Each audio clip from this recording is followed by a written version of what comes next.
Saudara, kekristenan kita itu tidak boleh hanya dilihat waktu di dalam gereja. Saya ulangi ya, hidup Kristen kita tidak boleh hanya dilihat waktu kita di dalam gereja. Kekristenan kita harus nampak di sekolah, di kantor, di terminal, ya di bandar udara, di ladang, di sungai, di mana saja harus nampak Kristen kita. Saudara dan saya nggak boleh disebut orang Kristen hanya kalau lagi ibadah. Maka itu kita baca ayat ini. Karena itu haruslah kamu sempurna, sama seperti Bapamu yang di surga adalah sempurna. Apa kata lain sempurna? Ayo saya tanya kepada anak-anak Tuhan di Lindung Kemenci ini, apa kata lain sempurna? Lengkap semua. Woi, luar biasa. Bapak siapa namanya, Pak? Pak Bernardus. Tepuk tangan Bapak Bernardus. Lengkap semua. Betul. Yang lain? Ayo, apa kata lain sempurna? Anak-anak, saya jawab tidak sempurna. Ayo ibu-ibu, siapa lagi? Apa kata lain sempurna? Bapak Bernardus sudah menyebut lengkap semua. Berarti nggak ada satupun yang kurang, Pak ya? Nggak ada yang kurang. Yang lain, ayo yang dari belakang. Apa kata lain sempurna? Anak-anak, apa kata sempurna yang sebutkan kalian? Salah nggak apa-apa, jangan takut. Komplit, iya, lengkap. Siapa namamu? Antonius, kelas berapa kamu sekolah? Kelas 3. Oke. Tepuk tangan buat Antonius. Komplit, lengkap, utuh. Nah, saudara, kalau Tuhan Yesus minta kepada kita, haruslah. Jadi bukan mudah-mudahan, bukan kalau kamu bisa. Haruslah itu bagaimana? Bisa ditawar tidak? Kata haruslah bisa ditawar atau tidak? Tidak bisa. Haruslah kamu, kita semua sempurna. Nah, kalau kita melihat ayat ini, itu kan jelas bukan cuma waktu di gereja, betul? Setiap hari dalam hidup kita, terus kita menuju kepada kesempurnaan itu. Nah, ukurannya bukan sempurna seperti pendeta ini, pendeta itu, majelis ini, majelis itu. Tapi sempurnanya seperti siapa? Bapamu yang di surga adalah sempurna. Nah, inilah tujuan kekristenan. Kita punya target, kita punya sasaran. Ujungnya nanti semua kita harus sempurna seperti Bapamu yang di surga adalah sempurna. Dan itu harus terjadi dalam hidup sehari-hari. Saya minta, kalau di PowerPoint pasti tidak ada judul ini.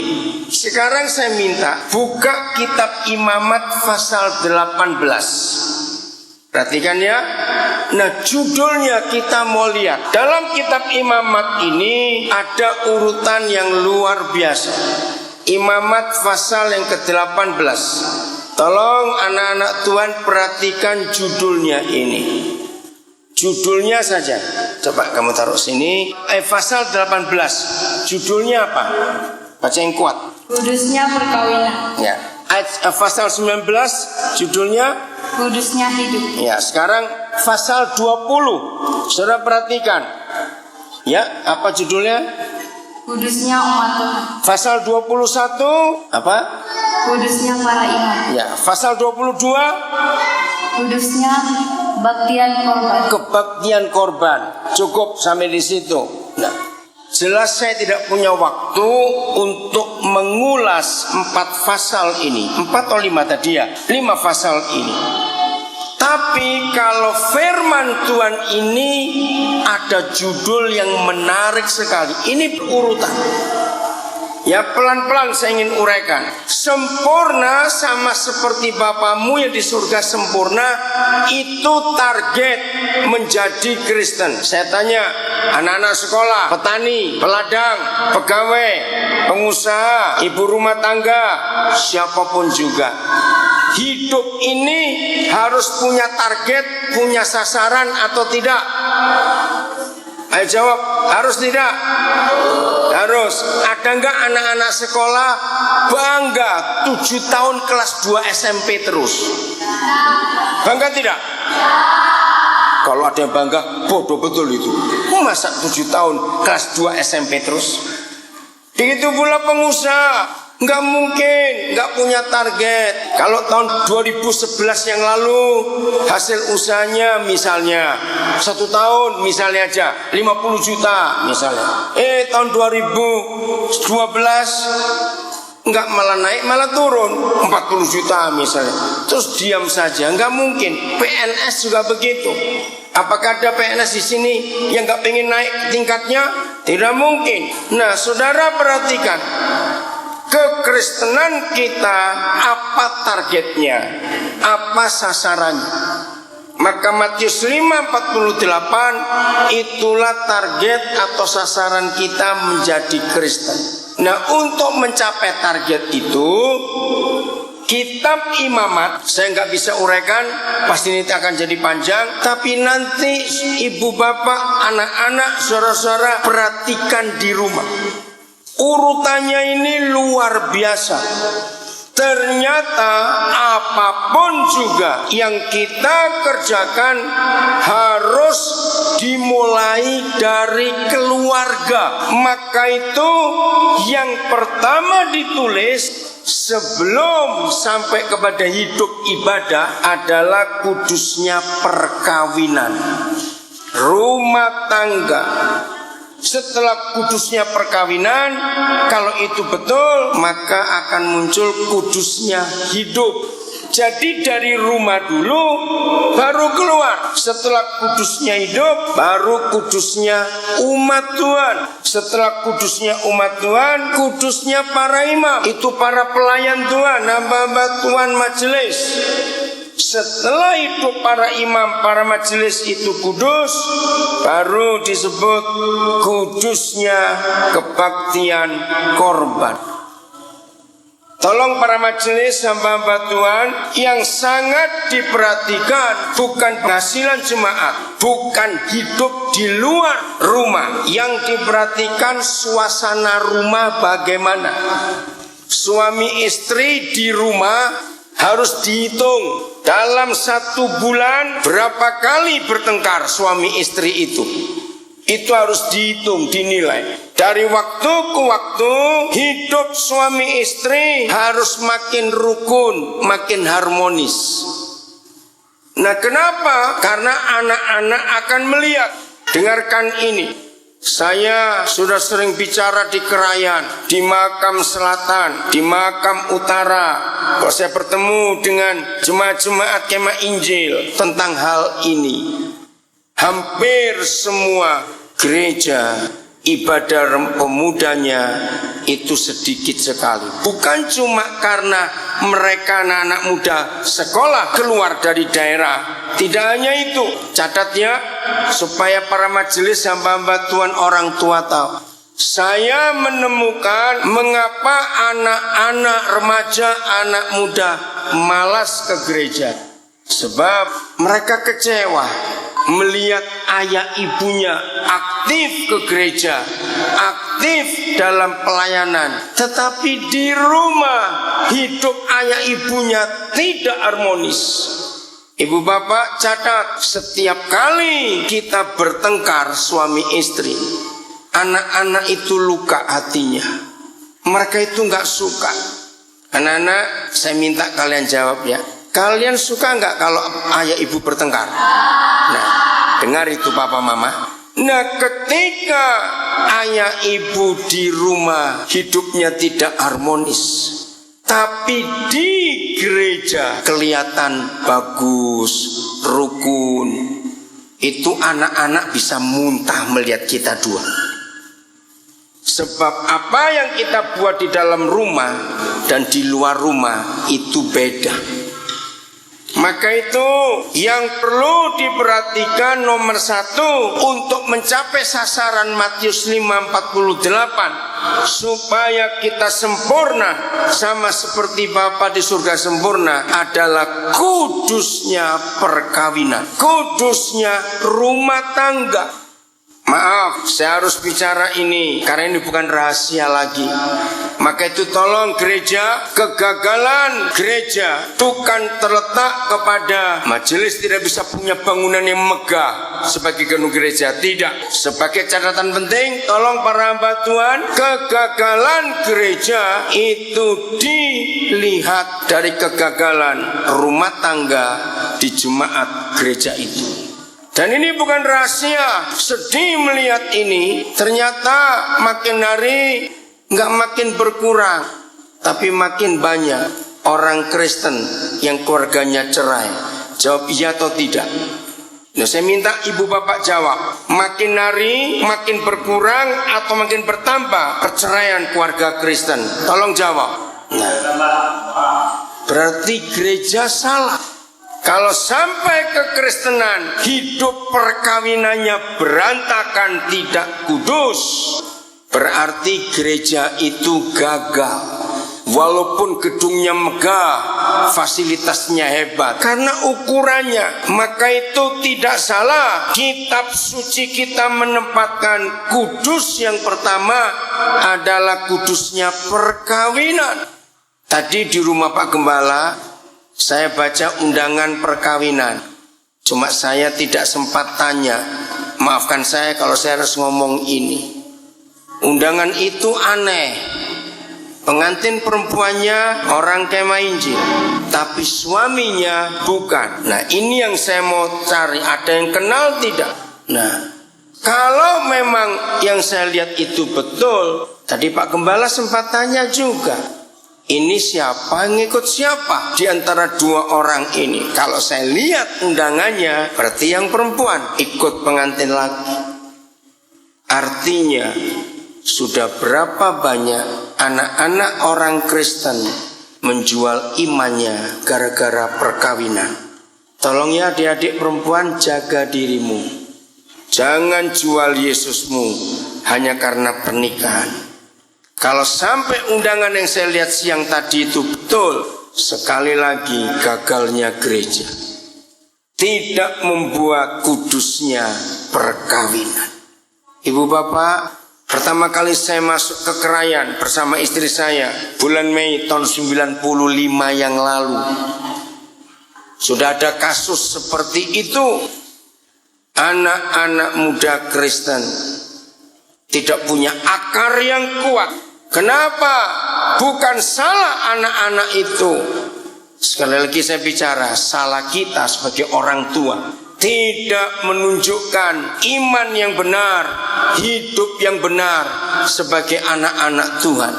Anak-anak kita tidak bisa mencontoh, tidak bisa melihat bagaimana iman kita, karena hidup kita sendiri tidak kudus.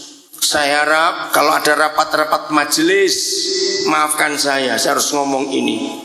Jangan cuma rapat masalah keuangan jemaat, masalah pagar, nanti masalah apa lagi.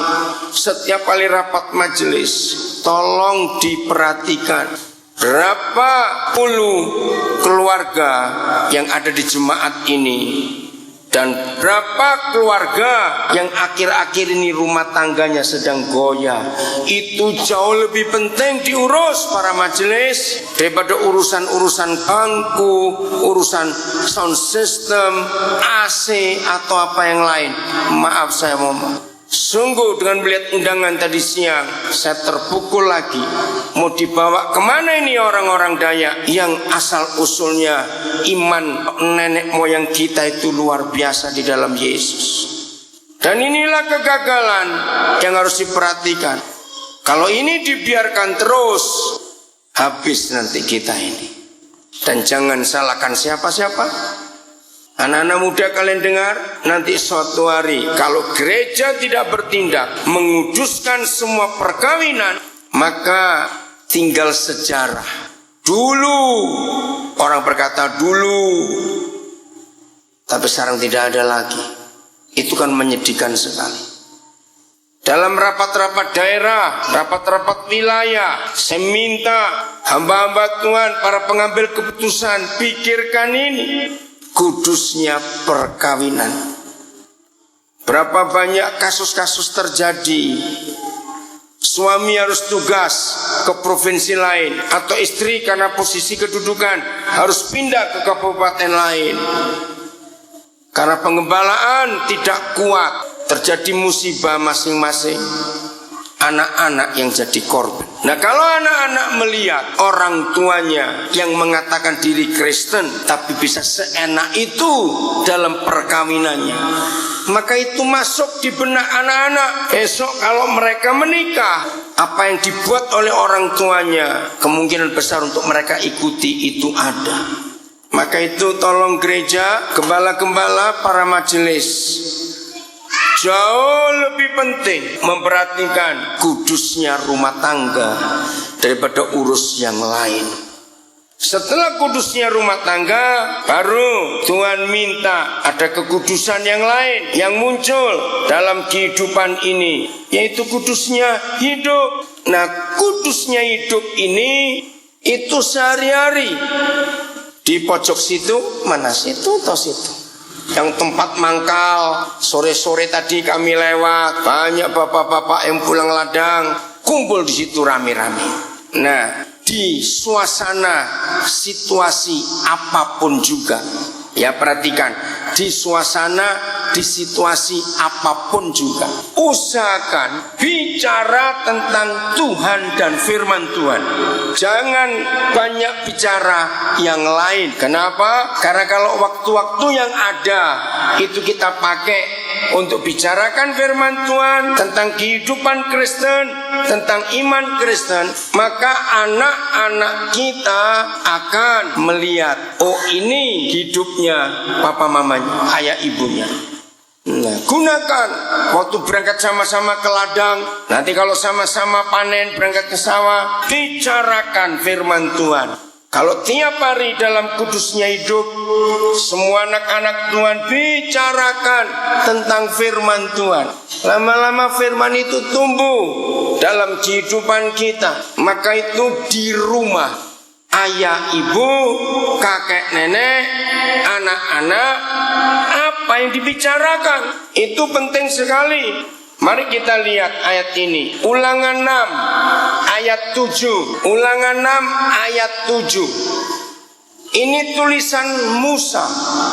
Kira-kira ini 3.500 tahun yang lalu. Bayangkan 3.500 tahun yang lalu surga sudah menuliskan ini. Perhatikan ya. Haruslah engkau mengajarkannya berapa kali? Berulang-ulang kepada siapa? Ayo, kepada siapa? Anak-anakmu. Jadi ini perintah untuk siapa? Ayo, perintah untuk siapa? Orang tua. Dan gak cuma mengajarkan dan mengapakannya. Ayo baca. Dan dan apa? Membicarakannya. Ini perintah. Membicarakannya, mengajarkannya. Berapa kali? Ayo, berapa kali? Berulang-ulang. Di mana? 1. Ayo, jangan cuma baca di rumahmu. Salah, ada satu kata yang kalian hilangkan.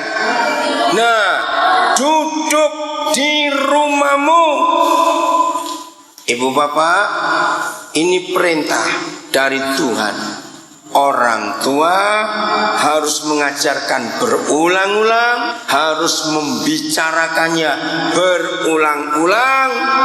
Satu waktu duduk di rumah. Apalagi di Kabupaten Malinau belum ada kemajuan soal perguruan tinggi, sehingga ada waktunya anak-anak kita harus meninggalkan kampung kita untuk menuju ke Tarakan atau ke Samarinda atau ke Jakarta atau ke Jogja.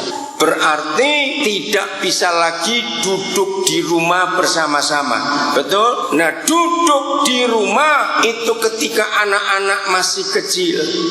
Setelah anak-anak besar, mereka harus keluar dari lindung kemenci atau keluar kemana, kita nggak punya waktu lagi. Tempat kedua di mana? Untuk mengajar berulang-ulang dan membicarakannya apabila apa? Ayo baca, apabila sedang dalam perjalanan. Jadi waktu anak-anak kita bawa ke sungai atau ke pasar atau ke ladang, kemana saja, itu harus diajarkan berulang-ulang dan membicarakan firman Tuhan itu. Apabila waktu-waktu yang ada di mana orang tua bersama anak-anak, orang tua bersama teman tetangga, teman rekan yang lain, bicara-bicara, diskusikan, bicarakan firman Tuhan. Karena dengan itu firman Tuhan didengar oleh anak-anak. Tempat ketiga di mana? Ayo baca. Di mana, Ibu Bapak? Tempat ketiga di mana? Tolong jawab. Ayo, apabila engkau berbaring, ayah ibu, surga minta kepada ayah ibu. Waktu anak-anak kecil mau tidur, mereka minta cerita. Betul tidak? Nah, ceritakan firman Tuhan, tokoh-tokoh iman. Kenapa anak-anak minta diajar berulang-ulang dan membicarakan firman? Waktu duduk di rumah, waktu di perjalanan, waktu mau tidur.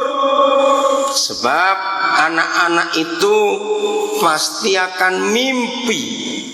Nah, mimpinya anak-anak itu sangat ditentukan oleh cerita dari ayah ibunya sebelum anak itu tidur. Maka itu surga memberi aturan ini. Saya ulangi lagi, supaya anak-anak kita kalau dewasa tidak hilang, seperti yang sudah terjadi berapa kali, menjual Yesus hanya karena pernikahan. Itu menyedihkan sekali. Maka surga memberi tempat itu di rumah untuk memberikan kebenaran firman Tuhan buat anak-anak.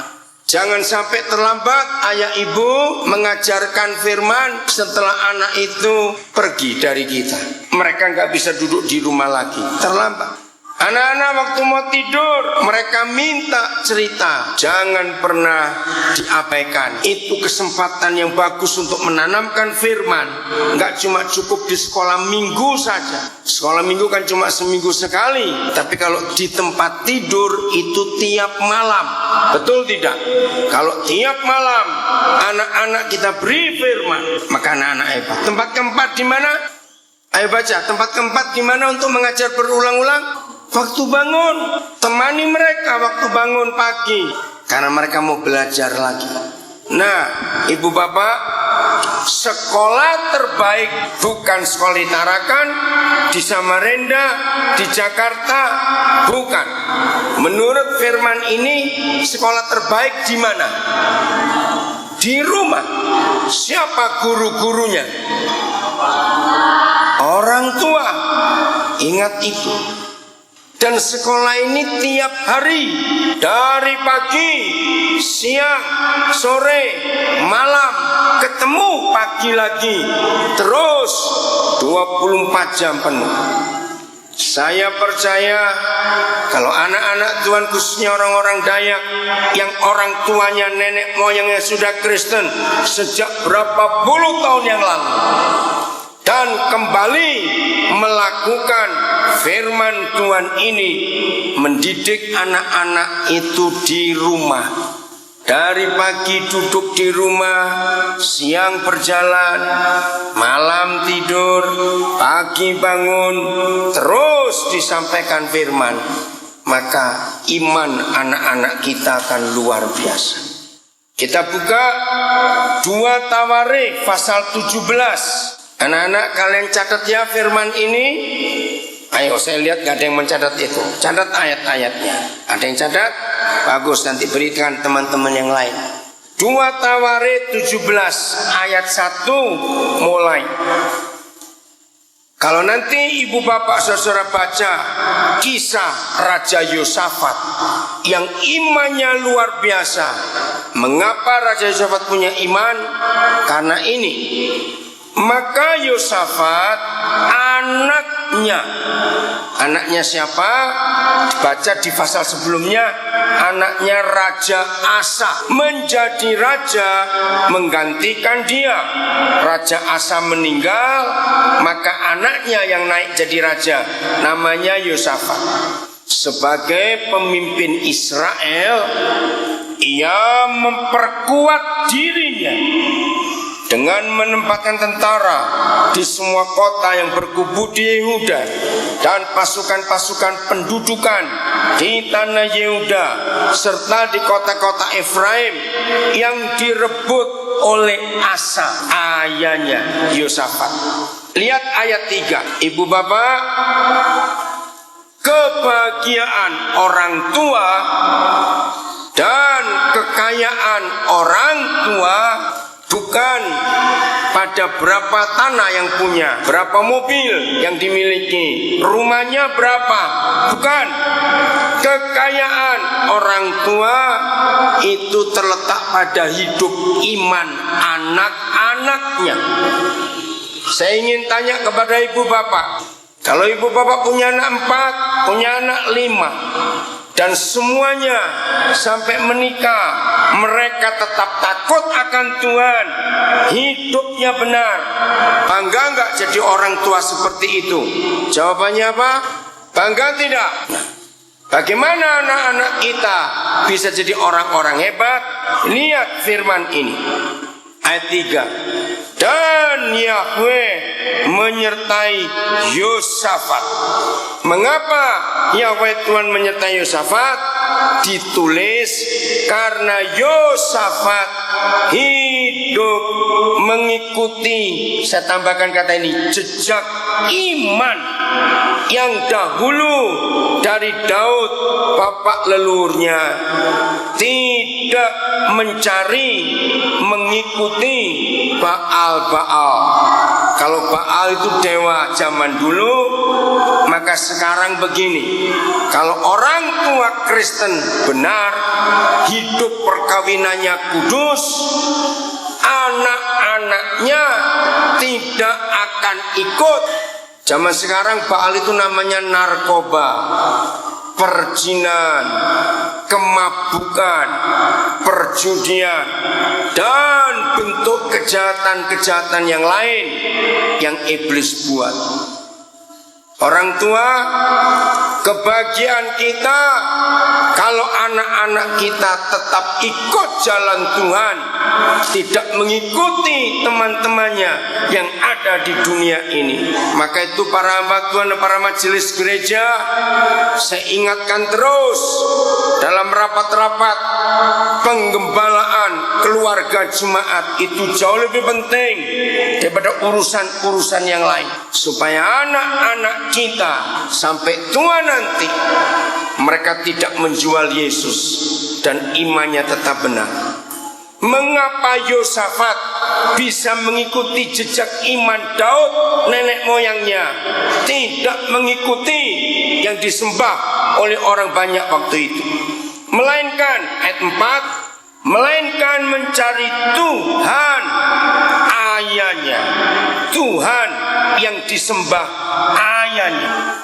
Jadi begini ayah-ayah, bapak-bapak, kalau di rumah ayah ibu bicaranya uang, anak-anak dari pagi bangun sampai malam hanya dengar ayah ibunya ngomong uang, maka buat anak-anak Tuhan yang disembah oleh ayahnya adalah uang. Kalau ayah ibu bicaranya tentang orang lain, selalu bicarakan orang ini, orang itu, tetangga ini, keluarga di sana, anak-anak gak pernah dengar ayah ibunya bicara tentang Tuhan, tentang firman Tuhan di rumah, maka anak-anak tidak akan bisa mengikuti iman orang tuanya. Yosafat bisa mengikuti iman Daud bapak leluhurnya karena ayahnya mengajarkan kebenaran. Ayat 4 saya ulangi lagi, mengapa Yosafat tidak ikut rusak bersama teman-teman seumurnya, sebayanya. Sebab Yosafat ikut iman ayahnya. Saya ulangi ayat 4, melainkan mencari Tuhan yang disembah ayahnya. Yosafat hidup menurut perintah-perintahnya dan tidak berbuat seperti Israel atau orang banyak. Ayah ibu, berbahagialah kita kalau anak-anak kita mengikuti iman kita. Amin. Berbahagialah. Yosafat mencari Tuhan yang disembah ayahnya. 2 Timotius 1 ayat 5. Ayat yang terakhir, perhatikan. 2 Timotius 1 ayat 5. Kalian catat ya ayat-ayat tadi ya, anak-anak. Tolong orang tua, saya lihat bagus ada beberapa yang merekam pakai handphonenya. Bagus. Ini anak-anak muda kalah sama bapak sama ibu yang orang tua itu. Mereka merekam pakai handphonenya. Awas handphonemu kamu isi film yang tidak ya. Awas. Udah 2 Timotius 1 ayat 5. Timotius itu hamba Tuhan yang termuda di perjanjian baru. Paulus kagum bagaimana anak muda ini bisa jadi hamba Tuhan. Waktu masih muda, Paulus menyelidiki ternyata ini. Ayo kita baca sama-sama ya. 1, 2, 3. Sebab aku teringat akan imanmu yang tulus ikhlas, yaitu iman yang pertama-tama hidup di dalam nenekmu Lois dan di dalam ibumu Eunike, dan yang aku yakin hidup juga di dalam dirimu. Ternyata tidak hanya uang, tidak hanya tanah, nggak hanya kerbau, nggak hanya sapi yang bisa diwariskan kepada anak-anak. Menurut 2 Timotius 1 ayat 5, apa yang paling penting diwariskan ke anak-anak kita? Cepat jawab. Apa yang paling penting? Iman. Nenek-nenek di sini, kalau cucu minta neneknya menemani tidur, nenek cerita apa ke cucu itu? Nah, neneknya Timotius memiliki iman yang luar biasa, dan dia bisa mewariskan imannya ke anaknya, yaitu mamanya Timotius. Dan iman dari ibunya Timotius luar biasa diwariskan ke Timotius. Maka itu para hamba Tuhan, para majelis, saya ingin titipkan kebenaran ini. Kalau gereja Tuhan tidak mengembalakan jemaat dengan baik, keluarga demi keluarga, maka anak-anak hilang semua ini. Jadi tolong kalau ada rapat-rapat daerah, rapat wilayah, jangan hanya bahas masalah keadaan organisasi, tapi bahas dalam tahun ini ada berapa anak-anak muda GKI yang menjual imannya karena menikah. Harus ada di data gereja. Kalau tidak, kalau gereja tidak punya data tentang anak-anak muda kita yang gugur imannya karena pernikahan, maka kita jadi gereja yang bodoh dan menghina perjuangan orang-orang tua kita dulu waktu terima Injil. Sekolah Alkitab pertama di daerah ini Longberang atau Pulau Sapi? Di mana Pak Persis? Longberang. Bayangkan tahun berapa itu sekolah Alkitab dibuka di Longberang? Ada yang tahu?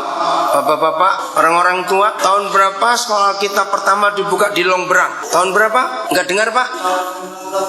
1930, bayangkan. Kalau orang tua baik Kenya, baik Lundaye, baik apa saja tidak punya iman yang hebat, tahun 30 bisa buka sekolah Alkitab. Sekarang saja untuk mencapai Longberang masih susah atau sudah mudah? Masih dari sini mudah. Kalau dari Tarakan mudah juga. Sulit. Makanya itu kan ini dekat. Bayangkan zaman dulu. Saya masih ingat tahun 75 waktu saya ada di Mahakam Selatan, orang-orang cerita tentang Longbia. Di daerah mana itu Longbia sekolah Alkitab itu? Tanjung Selor? Di mana Longbia itu? Oh, ulunya Tanjung Selor. Nah, bayangkan. Itu ada sudah tahun berapa juga Longbia. Nah itu saya kagum. Bagaimana iman orang tua kita dulu. Maka itu kalau Yesus mau datang lagi, kalau anak-anak muda Dayak hancur seperti ini, maka sia-sia perjuangan orang-orang tua kita dulu. Betul tidak? Maka itu anak-anak muda yang masih punya hati untuk melihat tanah Dayak ini penuh kemuliaan Injil, maka orang-orang muda harus bangkit. Setuju? Harus bangkit kalian. Kalau tidak akan punah kekristenan di tanah Dayak ini. Karena iman dari orang tua yang tidak diwariskan ke anak-anaknya. Maka itu pulang dari sini, suami istri memeriksa hidup pernikahannya, kudus atau tidak kudus. Dari rumah dulu dilihat bagaimana. Kalau firman ini jadi bagian dalam hidup saudara semua, sungguh kemuliaan Injil, kemuliaan gereja akan tetap nyata di tanah Dayak ini. Nggak akan hancur seperti yang sekarang. Maka itu tugas para majelis, tugas para gembala, tugas para pengurus sinode dalam sidang-sidang daerah, sidang wilayah, pertemuan nasional. Tolong dibahas data-data iman anak-anak muda kita bagaimana. Jadi siap mulai memperhatikan kudusnya perkawinan kita. Harus mau tidak mau di rumah bagaimana hidup kita suami istri. Angka perceraian harus ditekan sampai tidak ada perceraian lagi. Maka itu setiap kali ada jemaat mau menikah, tolong gembala majelis harus mengembalakannya dengan serius. Jangan asal dikawinkan saja. Supaya warisan iman dari orang-orang tua kita dulu masih ada. Nanti kalau saudara pulang baca di rumah tentang Yosafat, dari Yosafat ke Daud itu jauh berapa belas generasi, tapi hebat, Yosafat masih bisa mengikuti imannya leluhurnya Daud yang sudah mati berapa ratus tahun sebelum Yosafat. Itu luar biasa. Maka itu peranan orang tua menceritakan firman di rumah, di perjalanan, waktu di tempat tidur, waktu bangun pagi. Itu penting sekali. Saya minta orang-orang tua mulai hari ini mengingat kembali Ulangan 6 ayat 7 tadi. Jangan menyia-nyiakan waktu anak tidur, dan sebelum tidur anak-anak minta kita memberi cerita. Harus, itu firman Tuhan. Maka kalau keluarga seperti ini, anak-anak kita tidak akan hilang sampai mereka tua. Mereka tetap beriman kepada Tuhan Yesus. Mau jadi pelaku firman mulai hari ini? Loh, saya tanya, mau jadi pelaku firman? Harus. Anak-anak kalian di mana-mana, di ladang, di pasar, di jalan, di mana saja, cerita firman Tuhan diulang-ulang terus dan dibicarakan dalam segala keadaan. Kalau saudara lakukan firman ini, sungguh kemuliaan Tuhan akan kembali nyata di tanah Dayak seperti tahun-tahun yang dulu, bahkan lebih hebat lagi. Amin. Tuhan memberkati kita semua.